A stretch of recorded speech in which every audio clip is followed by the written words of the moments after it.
Hello, everyone, and welcome to Redesign Your Life Today. I'm Daniel Kobryner, your host.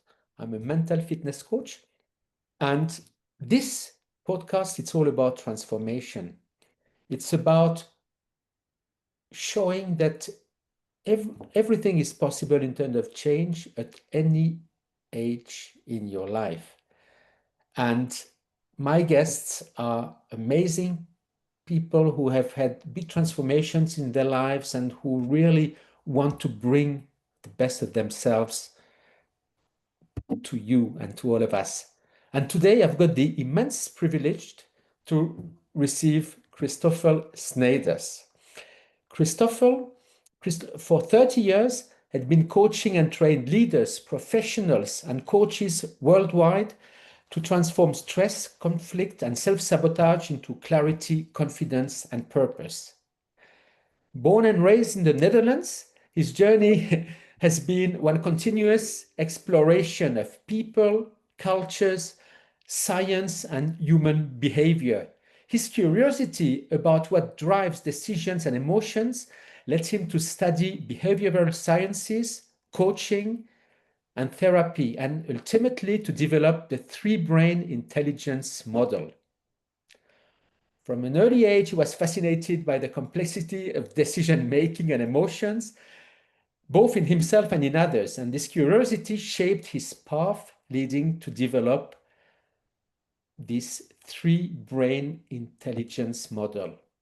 So, Christoffel, thank you so much for being with us today, and I'll let you talk a little more about yourself, about your journey, and of course, we'll talk about the three brains intelligence model. Thank you, Daniel, for your beautiful words. And for the listeners, now you already gave my business journey somewhere that the last 30 years have been, in purpose of how do you change people and supported that. And I can now tick the box. 13,000 people were in my small classes or one-to-one, and more than 5,000 hours worked with one-to-one to people. And so if you look at my journey, like everybody, Jung said it already a long time ago, 87% of the people are somewhere wounded healers. And the other 13%, I don't know why they ever studied psychology. So I will not say I'm a wounded healer, but say, like everybody in this area who is somewhere really good, because it's almost hard to find somebody who's not really amazing, who had his slaps. I got my own scars from, say, being bullied at school, from having a burnout. And I would say, if you look at the journey and say my passion, from a really young age, I never understood why people should be unfriendly to each other or have fights or whatever. So why can we all not live together, as Sade once was singing? And my mom, who passed away last year, always said that from a young age, you could even not, well, like some kids were doing, pull the wings out of a fly. You would kill the fly, but why would you torture it? You could not understand cruelty. And say being bullied, it really made me aware from what is happening with people. Why do they do what they do, besides getting a huge radar from sensing people if they're good or not good? Are they safe or not safe?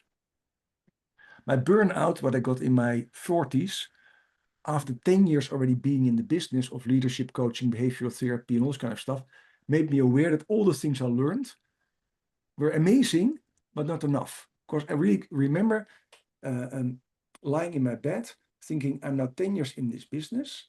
I trained massive, amazing leaders. I coach amazing leaders. And I have a burnout. So what am I missing actually? And that really put me in the path also of somatic therapy and somatic coaching. Okay, the body is really important. Because if you look at most, I teach at MBAs. And if you look at most education, is most cognitive oriented. It is war or competition, be smarter than the other, or it is stuff more knowledge in your head. But the real sensing part is not there. Now, and I did say when I was young, the Olympic triathlon. Now, and there you learn physically to go through your barriers, the same as I did say water polo. Those are not sports that let you actually really in tune with your body. It's more fun. In water polo training, you almost train until you vomit. In triathlon, you go from swimming to biking to running. And every change hurts. So change hurts. So when you program that in yourself, you start, and I talk about you don't listen to yourself anymore. So I didn't listen to my own body sensations. So I learned somatic training and I went to NLP and I did other kind of things.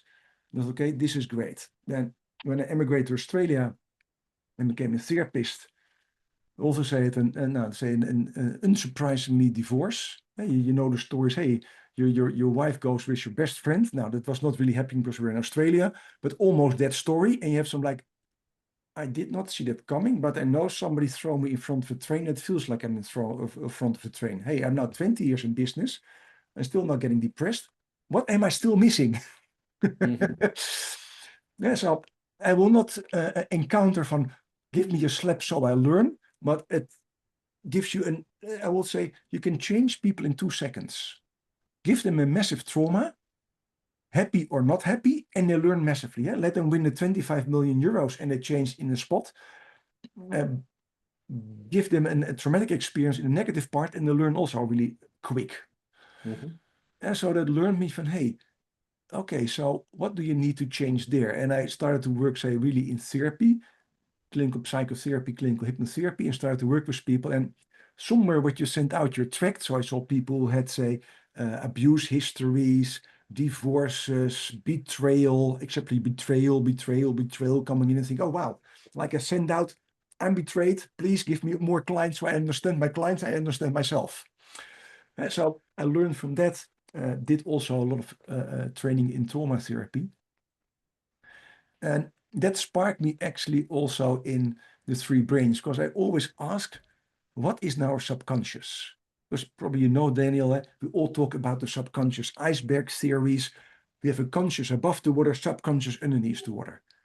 And, Yes, and as I once studied engineering when I was really young in university, I like to know facts. I like to know tangible things, because you cannot do engineering and say it is somewhere in the air, the piping, because then the piping will fall down off the ceiling. It has to be somewhere stuck. And I still remember I was doing 3 things in the same moment, following Peter Levine, who's an amazing trauma expert. He's actually the source of Bessel van Kolk, When the Body Keeps a Score. So Bessel van Kolk gets all the credit, but Peter Levine is actually, in my opinion, the amazing source. I was following Robert Dilts, who's a master in NLP and really a guru in NLP. And on the same moment, actually, I was also reading the book of Lynn McTaggart, The Intention Experiment. Yeah. And somewhere they all came together, because she wrote, we have 3 brains somewhere. Research shows we have 3 brains. And I thought, we have 3 brains. So I went to Peter Levine and said, we have 3 brains, Peter. Is that true? He said, yes. I wrote in my book, Ivan Jankovic discovered in 49 already that we actually originate from the gut and that it goes from the heart and the head. I said, oh, please repeat that slowly again, Peter. And he said, I will tell it slowly. Ivan Jankovic said, so we went on. I went to Robert Dilts, who said, now, he wrote the big master book in NLP. He said, is that true? He said, I don't know, but it sounds totally logical. And that moment, really, I had that light bulb of Eureka.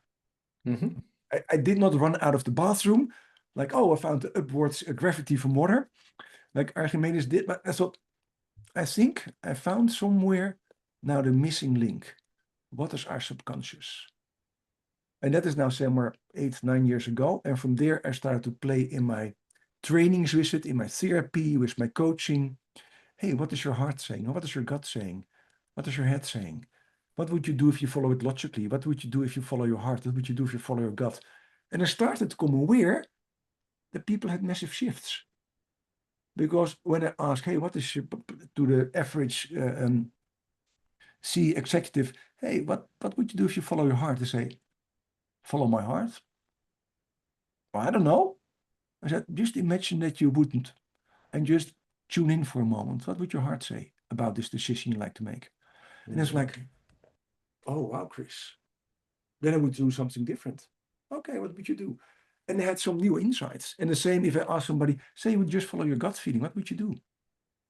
My gut feeling, but I have an Excel sheet that says all the pros and cons. I know, but just imagine you would follow your gut feeling and skip the whole Excel sheet. What would you do?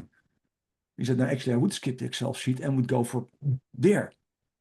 Okay, so you have an Excel sheet that says this, you have a gut feeling that says this. What do you make of it? And people had massive breakthroughs. And I still remember, and it is still now the day after 8 years, I sometimes pinch myself, think, is it really so easy? Am I now the only one who comes to this? It cannot be the case. Now, some people sometimes say, I work with 3 brains. There's another person who wrote a book about it, pitifully died in 2019. So you could say, almost the only one who really puts all the effort in developing it. What doesn't make sense to me? But that's the whole story, a long story, but it gives all the things and also right away how it works and what it does. Okay, well, thank you very much. I mean, this is like a very powerful introduction, and there's a lot to talk about. So, Yes, sorry for giving you and not a 1 minute, no, but say no, no. a Thank you so 4-minute much. insight, As you see, your Daniel. experience and the way you lived it. I mean, this is your story. This is it. And thank you for sharing as well. You had this, what happened, and this break. I mean, this burnout, and then it makes you thinking because obviously you've got all this knowledge. But okay, what really, what's missing there? And this is when got you to talk, and then you had this person telling you about these 3 brains, and you stop for a moment and say, please repeat. This is very powerful. So, Christoffel, what I'd like you to guide us through is each of these brain, if it's all right. Like for instance, the head brain. What are what's the primary function of that? What are the strengths of and what are the weaknesses, for instance? And perhaps if we can do the same for each of them so that we understand a little better how it works.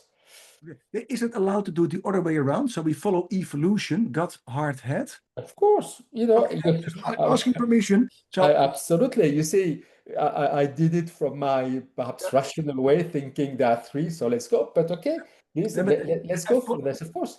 So I follow Ivan Jankovic, who wrote that research paper in 48, 49 or 47. It is a little bit discussable when he wrote it. But just imagine, and Lisa Barrett-Feldman, neuroscientist, also writes about it. When we originated as living entities, we were actually a digestive system. And the main function of life is actually getting nutrition in, getting waste material out. And we cannot live without nutrition. And in humans, that is besides air and liquids, it's also food. Yeah. That makes sense. Now, if you think about that, okay, so we all originate from a digestive kind of system. And if you see some creatures in the sea, living simple organisms, they're still a digestive system almost. And look at a sea cucumber, look at an oyster. You're French, so oysters. Look at an oyster. It's almost like a digestive system. They filter water. Exactly. And that's it. But the beauty is of oysters or sea, they have intelligence. Of course, they know when to close their shell. They know when to open it based on, say, predators or seagulls who likes to eat them. They can reproduce. And they can grow. And they have an immune system that keeps them healthy. So they have all the ingredients for life. Okay. And if you look at us and you look at our whole digestive tract from the tip of our toes to where it comes out, it still has, say, almost the same setup as the average oyster. Okay. But it still has the same intelligence. We can reproduce, we can digest food. Our immune system is in there. And the beauty is, and that's what research shows, it has 500 million brain cells, thanks to Michael Gershwin, who did massive research on that. He wrote The Second Brain. And those 500 million brain cells, besides they make all the really independent decisions about the digestive system, and all the tests are done if your central nervous system is dislocated and disconnected from your digestive tract still can make independent decisions. It doesn't need our head or our heart to make decisions. Okay. And besides digestive decisions, where do we feel anxious? Where do we feel the energy? Where's our first and second chakra based? They're all in our gut system. If you go to the Asian wisdom, they say, your energy systems are in your second chakra. That's actually in your gut system. 2 centimeters underneath your navel, your belly button. Yeah, okay. So your gut system, if you think about it, is an extremely primitive system, amazingly good to take care of us. It takes care of our immune system, takes care of digestive tract, reproduction, what we eat, what we don't eat, but also in common days in our life to defend ourselves or not defend ourselves. So your digestive system or your gut brain or your enteric brain, whatever you like to call it, has a decision making, me, myself, and I. Mm-hmm. It is a totally non-social brain. Just like the average oyster is not social. It doesn't say, hey, by the way, you like to have a little space on my little rock? I move over. No, it says, move over. I'm here. I understand. Okay. And it makes those decisions. Also, it likes to achieve and likes to win. Because if you think about it, about digestive systems, it eats or doesn't eat. So sharing food is not in favor of yourself. It's a totally egocentric. The average lion, if it doesn't run fast enough, it doesn't have breakfast or lunch. If the gazelle doesn't run enough and quick enough, it will be lunch or dinner. And so it's really win or lose. There is no gray in between the gut brain. It's win or lose, I achieve or don't achieve. That's actually where all that energy is coming from. Mm-hmm. If you go further in evolution, we are social animals. When we were born, Daniel, how do we survive? Thanks to mommy, daddy, or the other caregivers. Mm-hmm. If they're not there, we die within 2 days. Mm-hmm. So socialization and bonding is extremely important for us. Now, the gut brain doesn't do that, as I said. The oyster doesn't care about its offspring. The heart does. The heart can release, and that's the research I did, can release oxytocin. Mm-hmm. Oxytocin is actually the hormone that creates bonding and empathy and connections. The heart can release it independently again. Dr. Andre Moore came aware of the heart brain in 1994. He wrote a research document about it. HeartMath has massive research about it because they're all about that. And the heart is all about connecting and binding and listening. So that is the social brain. The gut brain is me, myself, and I. The heart brain is us, you and me together. Mm-hmm. That's the mother who jumps in front of the train to save her kid.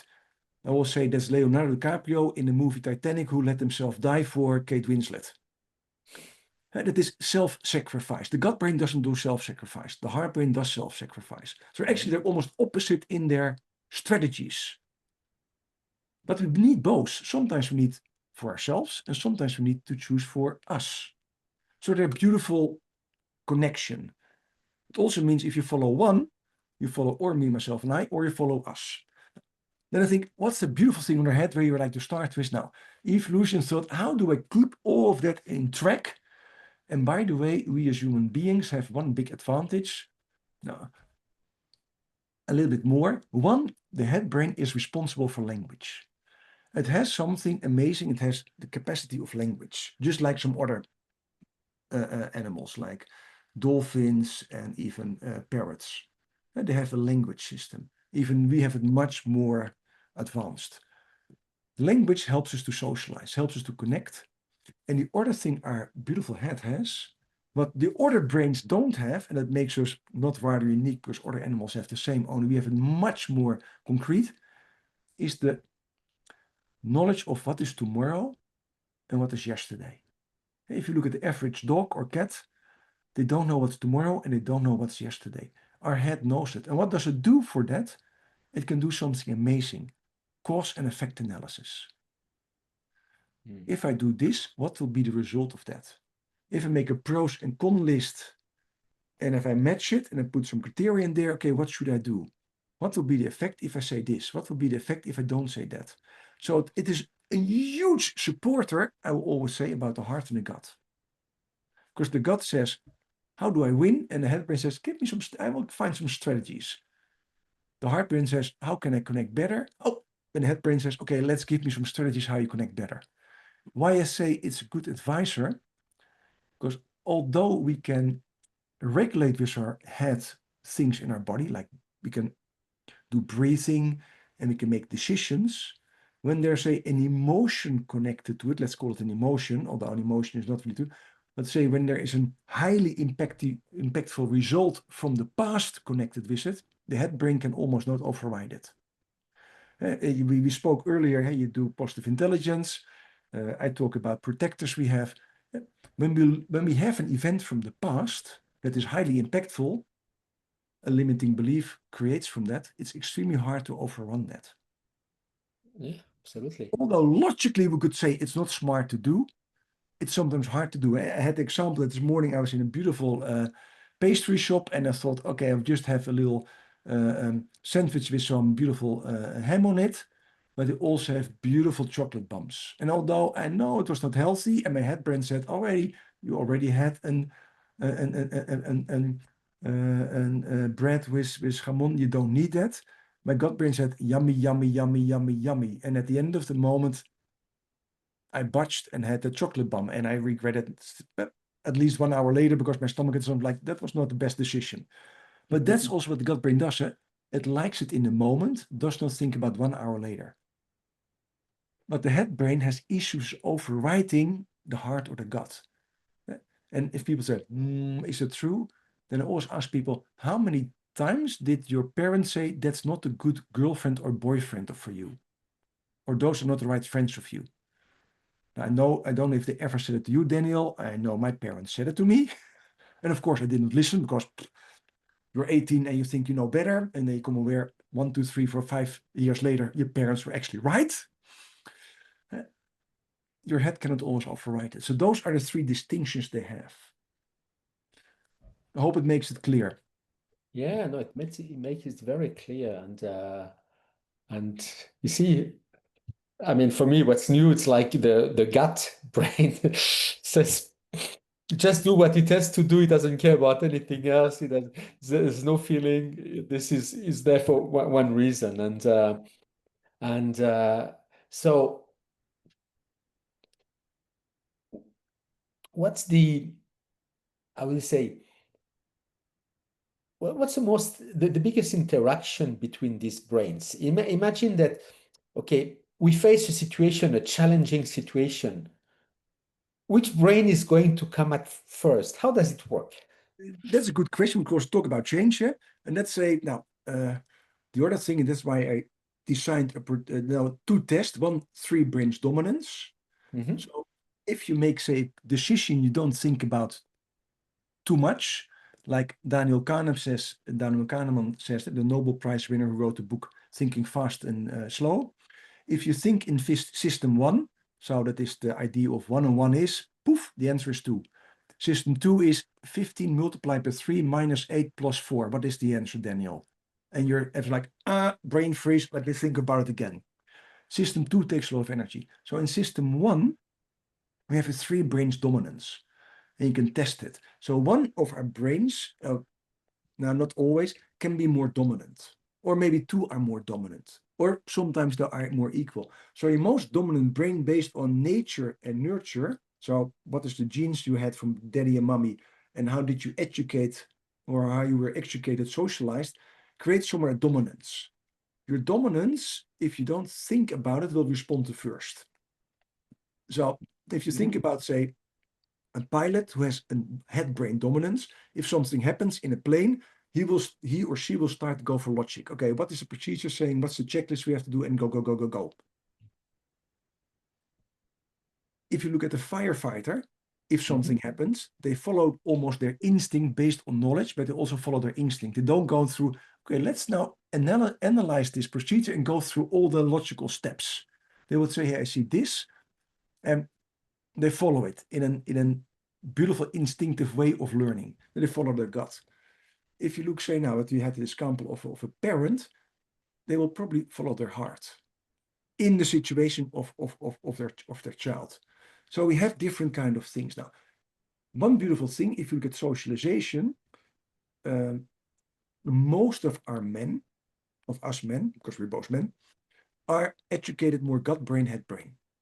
Yeah, because if you were young and you were playing on the street, it was totally okay to come back with some bruises. You're a boy. If you're a girl, it's almost not allowed to come back with bruises because your dress has to look nice and neat. And they're more hard brain trained. So there is a difference in how we act. So your first dominant brain responds earlier. Secondly, that's why my second test comes in, the protector test. We all learn based on highly impactful experiences or a socialization that's also highly impactful. We learn, say, coping mechanisms, what became beliefs. And a belief, say, in my case, my mom was 4 years in prison camp in the Second World War, so food was for her extremely important. 4 years in prison camp makes sense. So one of the things I learned really young, if you eat a lot, you show love to your mama. And if you get a little bit older, that means you don't stuff your plate with one good thing. You take a little bit on your plate, so you can have 2 or 3 plates, so your mom shows even more love because you have 3 plates instead of one big plate. So it becomes a belief. And so even now, and that is a really long years later, I can still, when I'm, as I say, with my parents-in-law, I take a little bit from the first plate because my mom has a little bit the same attitude, and so I can have a second plate, and sometimes even a third plate. So I say, oh, we were eating a lot. So that's my belief system. So those beliefs can step in contextual and can override a system. And if you think about beliefs and they become good in the beginning and they become limiting maybe now, when we get conditional love. Be a good boy and bring the garbage out. Be a good boy, take care of your sister. Be a good girl and take care of your brother. And what happens to love times with oldest child? So they create a belief, I'm good if I do something. Good has to be earned. And it is great when you're living with your parents, but if you're then 30, 40, 50 years old, it doesn't make sense anymore. Because it means your self-worth is depending on what you do. And you see in those people, they like to perform, they like to help, they like to take care of other people. They do a lot of things based on getting acknowledgement to create their self-worth.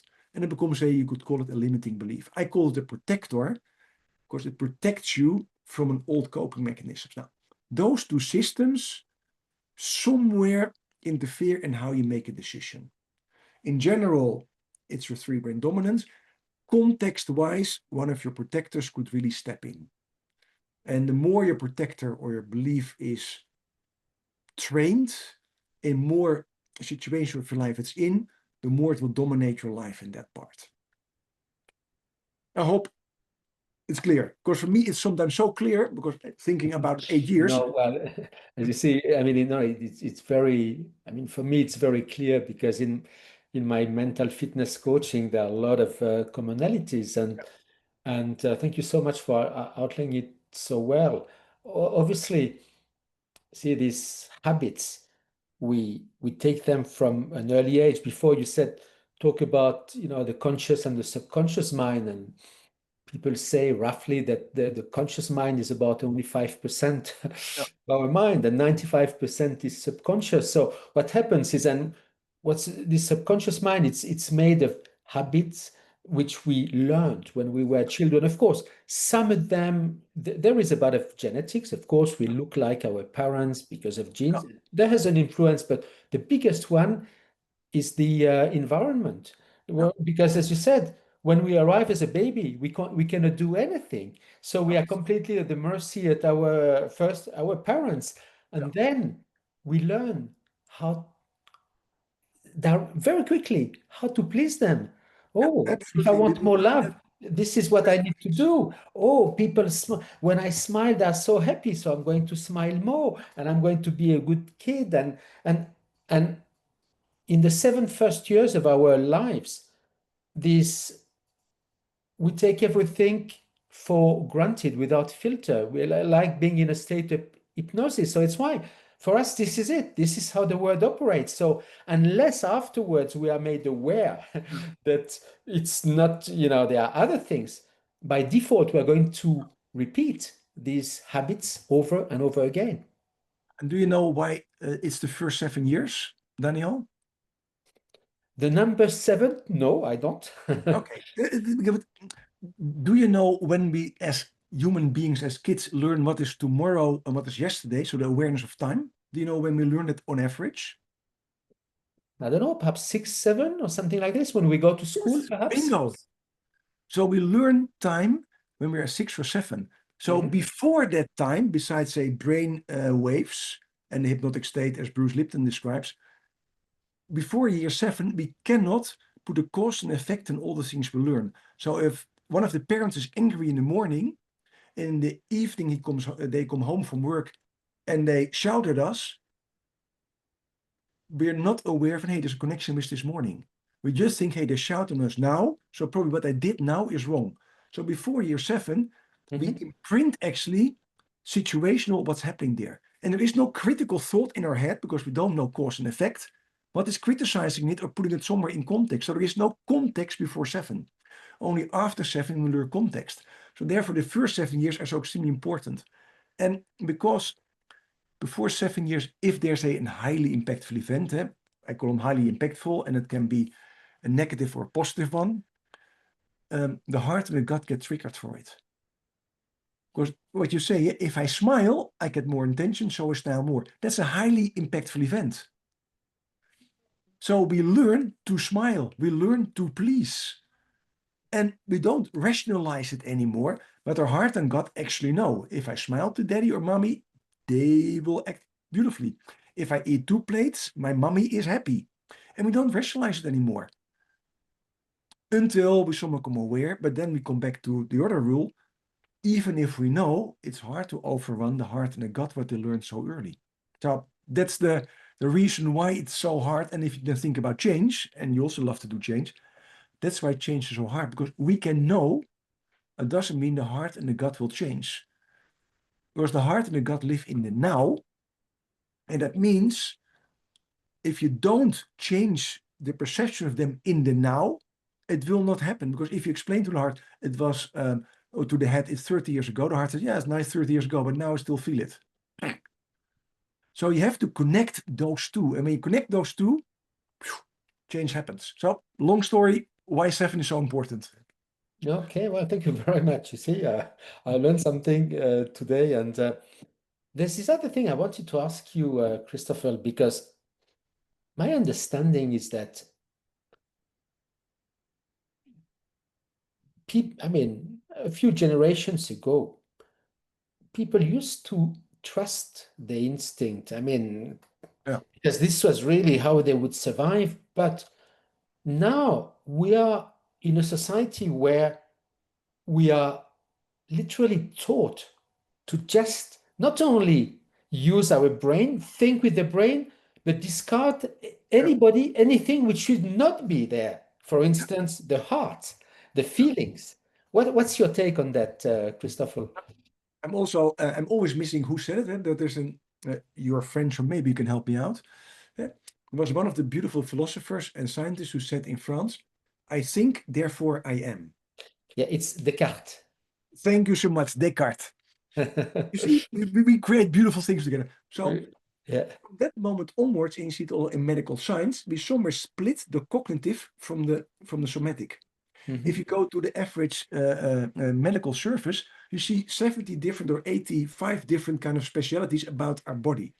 We're not holistic anymore. We're all little parts.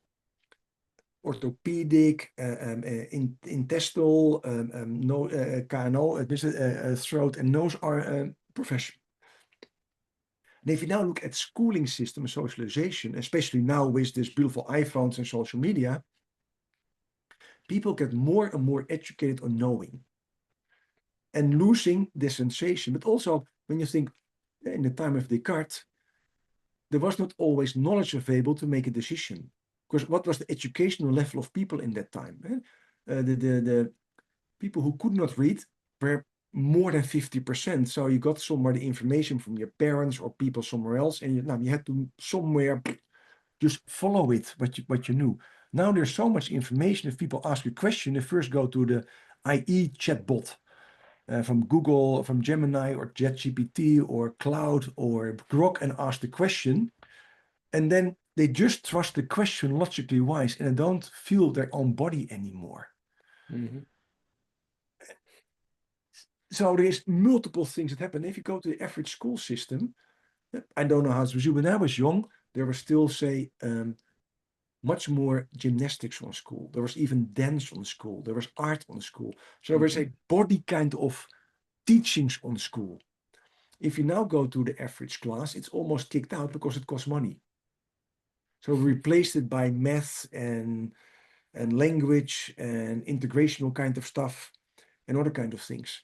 So the somatic part is also more and more wiped out of the schooling systems. And if you go, say, to secondary school or you go to university, what kind of activities do you do for the somatic part in universities? Almost nothing, unless you sign up for additional classes or something else, because it's not in the curriculum anymore. Yeah, no, this is exactly. This changed a lot, and I have to say, you see, the way I was raised myself, it was my father was an engineer, my mom a teacher, so it was very, very much in the head as well, and it's about knowledge.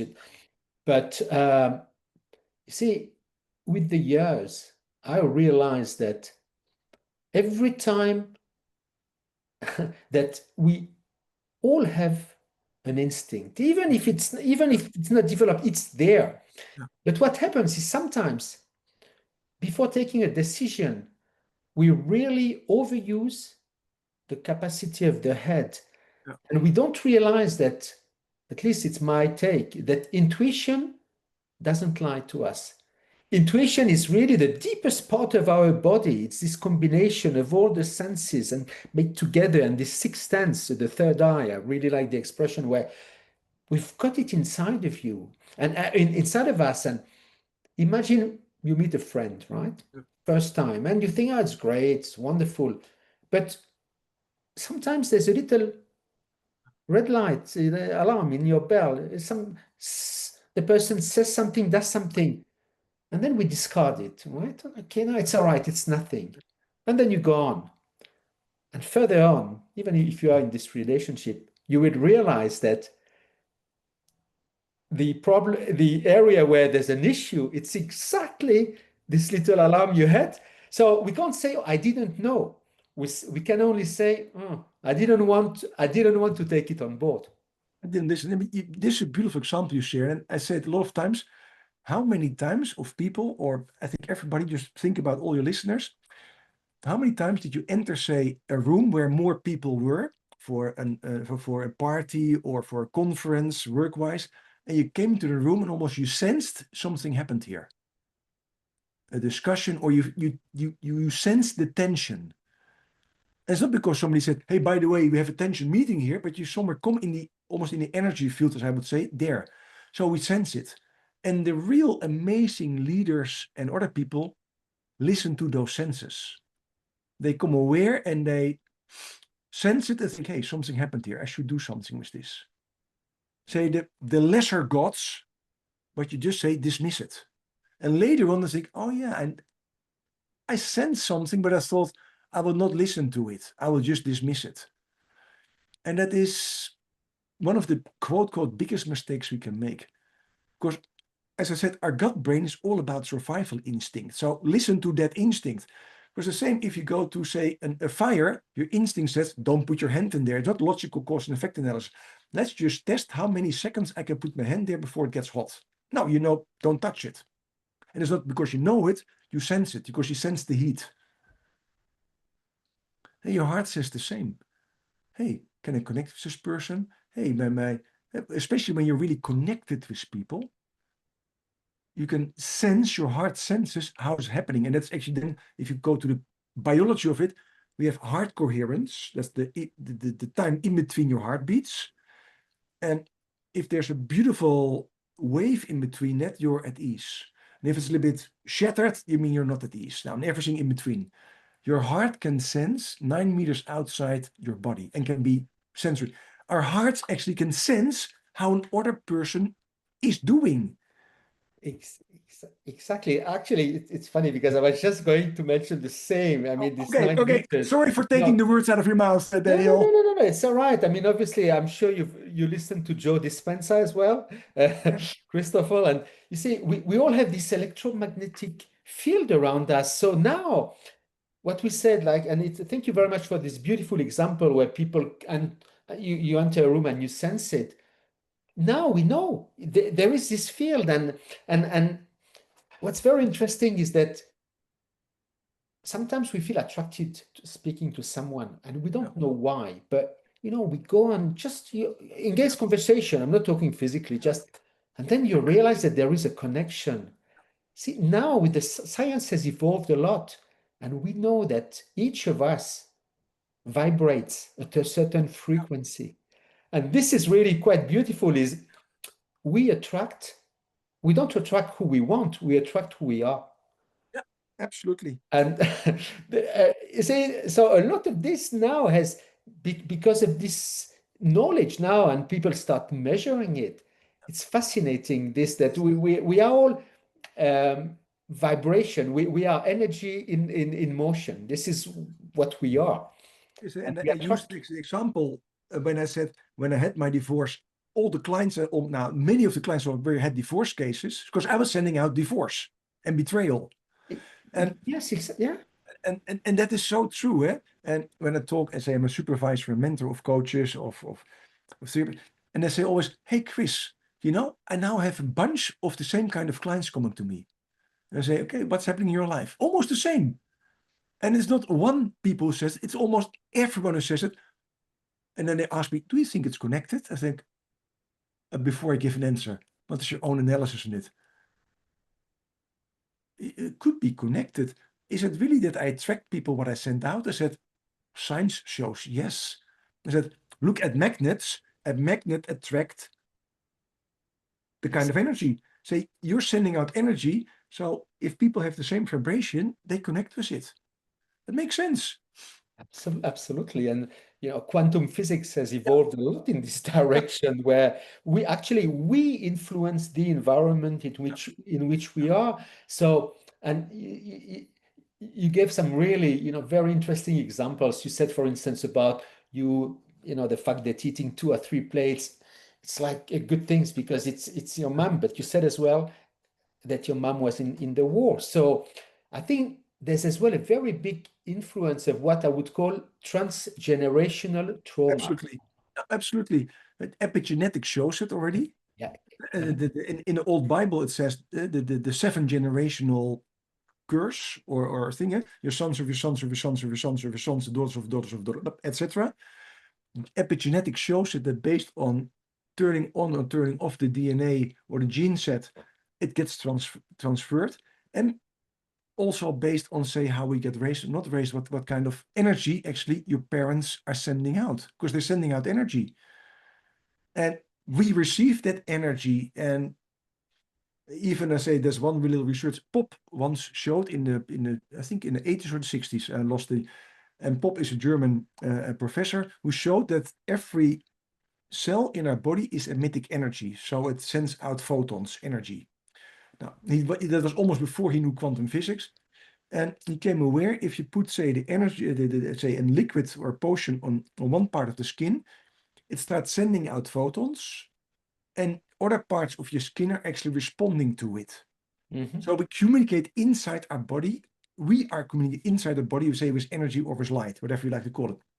We send that also out, that energy, that vibration, because actually it's a different kind of thing. So research shows it in all different ways. And the fact is, and we come back about three brains and all those kind of things, it would be so amazing if we start in tuning again and attuning again with, hey, what am I? What's sending out? What's happening inside me? Absolutely. Yeah.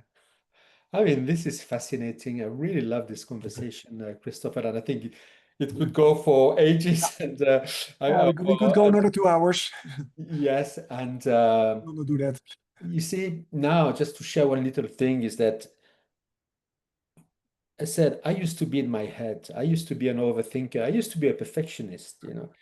I thought it was great, but now I realize I wasted a lot of time and energy. So you see, now, I really changed. And one word, one expression I'm using a lot, and with my coaches as well, is follow your heart, follow your intuition. Yes. Really. And because when we do that, this is where we connect back to nature, to who we really are.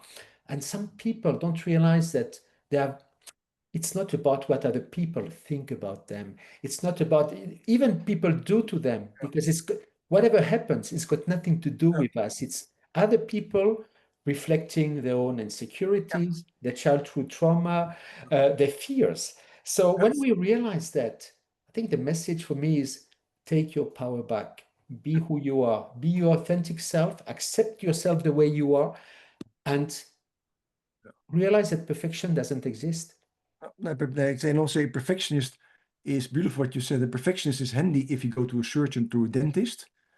But being a perfectionist when you're just making a dinner is not really needed. Unless you're in a 3-star Michelin restaurant. But otherwise, it's totally okay.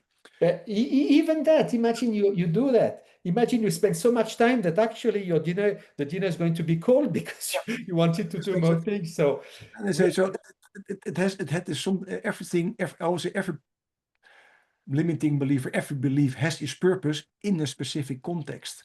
But when it gets dominating us, we do it in all the contexts and it's actually biting us in the back. So you're so right about it. And also about taking your own power back. Because there's an interesting thing, with the people you surround you with, you will almost become like them. And if you come back to what we said, it's because the energy you send out. So if your closest friends are, say, people who don't want to do anything, whatever it is, for whatever good reason, you will become one of them.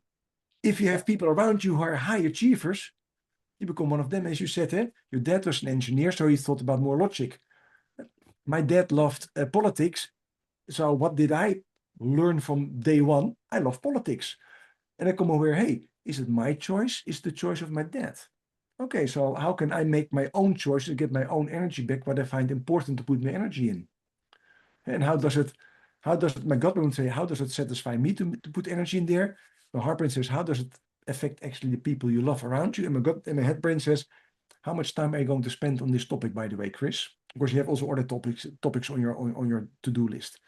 And so it is having the 3-brain discussion with yourself. What's the use of it? Well, Chris, thank you so much. I mean, it's been a fascinating conversation. I said that if I can ask you, if you had like 3 tips for our listeners, what they should take away from our conversation, what would it? Actually, where we ended with is, so when you have, say, a quote more important decision to make, ask yourself 3 questions. Say think about this logically, what would I do? Say I would just follow my heart, what would I do? And say I would just follow my gut, what would I do? And really sit down to get those insights. And not so when we are in a rush, what would I do logically? What do really sit down for it, because those sensations have to emerge. Because if they're not trained, they will not right away speak out. It's something like going to the gym, where you never go to the gym and say, let's lift 20 kilos. Then all your muscle would say, I'm not going to do that. And so you have to listen to them. That's really one. The second one is actually, I would connect with what you said. Find your own power back. Because everybody else also uses his or her 3 brains. So if they're more gut brain dominant, they're not interested in you. If they're more heart brain dominant, they like to save you, but it doesn't mean you like to be saved. If they're more head brain oriented, they will think logically what to do. So find your own power. Listen to your own internal voice. And the third one, but it is almost that's an advice for everybody. Take my 3 brains free test, because they test us free. And why it would be so extremely beneficial, because you get an insight about what is running your life. And a lot of people know, but I also know so many people don't know. And it's amazing, because self-awareness, how do I say this politely, is an amazing quality if you have it. And most of us are somewhere lacking it. And I put myself on the first front, because as I said, I got my burnout, I got my stuff done, and I thought I knew, thought past tense, and I came aware I don't. So even if we're so educated as us, Daniel, it doesn't mean we have a perfect self-awareness. And thank you so much. I mean, it's so powerful. And you see, what I would say as well, Christoffel, is that it's because we had this experience. Of course, I had my struggles. But But this is really what brought us to change, to look into ourselves. And this is why now we can really bring our lived experience to others. It's not theoretical, it is. And this is really the power, because it's really about authenticity, it's about vulnerability, it's about who we are. And, it's, and people resonate or they don't, it's their choice. But if we stay absolutely who we are, this is it. We cannot do more than that. So, And if you would look at at all the old, say, people like Marcus Aurelius, the I Ching, they always say, know yourself. It's the highest good. If you go to Greek philosophers, know yourself is the highest good. Exactly. And so thank you so much. And when people want to connect with you, Christoffel, what's the best way? Now, I will not say I have two websites. One is my own name, that's Christoffel Sneijders. Now, probably you will get something like, how do I write it? Easier is Three Brains Intelligence. Three Brains Intelligence. And anyway, it will be in the notes. If you type in threebrainsintelligence.com, you find me. Because that's one what I like to send out to everybody. Use your Three Brains Intelligence. Mm-hmm. And it is also easy to remember for everybody. Okay, I have a Three Brains Intelligence. I got an IQ, an EQ, and a Three Brains Intelligence. Okay, and if I have all three of them, I'm doing perfect. That is perfect. So I think we learned it on this note. Thank you so much for your time and for your wisdom. It was really such a pleasure to have you on with us.